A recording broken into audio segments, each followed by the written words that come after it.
In 1942, one of the most unnerving and mysterious discoveries in recent history was made in the Himalayas by a group of British forest guards on expedition.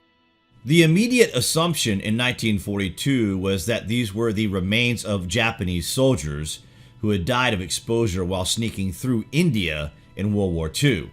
The British government, terrified of a Japanese land invasion, sent a team of investigators to determine if this was true. Some 16,000 feet above sea level at the bottom of a small valley was a frozen lake absolutely full of skeletons. The British conducted experiments on site that summer.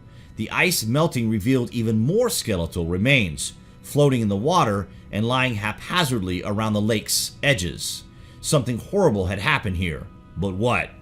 However, upon examination, they realized these bones were not from Japanese soldiers, but had laid at this location for over 1,000 years.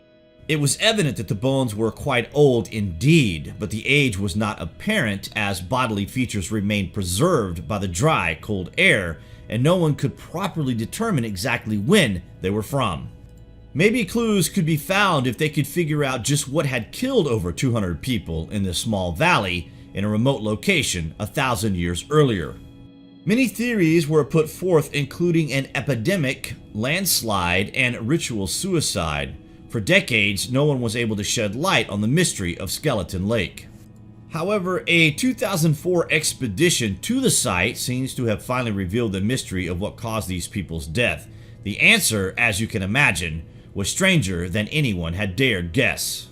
According to Max Planck Institute of the Science of Human History, a large-scale study has been conducted by an international team of scientists who have now revealed that the mysterious skeletons of Rupkin Lake that were once thought to have died during a single catastrophic event are actually belonging to genetically highly distinct groups that died in multiple periods in at least 2 episodes separated by 1,000 years.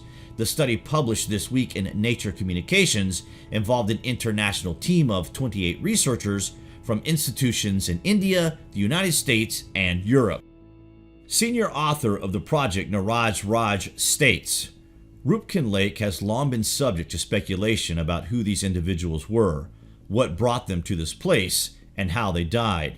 However, little is known about the origins of the skeletons, as they have never been subject to systematic anthropological or archaeological scrutiny, in part due to the disturbed nature of the site, which is frequently affected by rock slides and which is often visited by local pilgrims and hikers who have manipulated the skeletons and removed many of the artifacts. The current publication, the final product of a more than decade-long study that presents the first whole genome ancient DNA data from India, reveals that the site has even more complex history than imagined.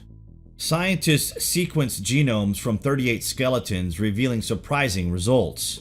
While 23 had ancestry typical of South Asia, 14 were from the Eastern Mediterranean, and 1 individual was found to have Southeast Asian ancestry. The first author of the project at Harvard University is quoted as saying that, "We were extremely surprised by the genetics of the skeletons. The presence of individuals with ancestries typically associated with the Eastern Mediterranean suggests that Rupkin Lake was not just a site of local interest, but instead drew visitors from across the globe, even in antiquity." The findings also revealed a second surprise about the skeletons of Rupkin Lake. Radiocarbon dating indicates that the skeletons were not deposited at the same time as previously assumed.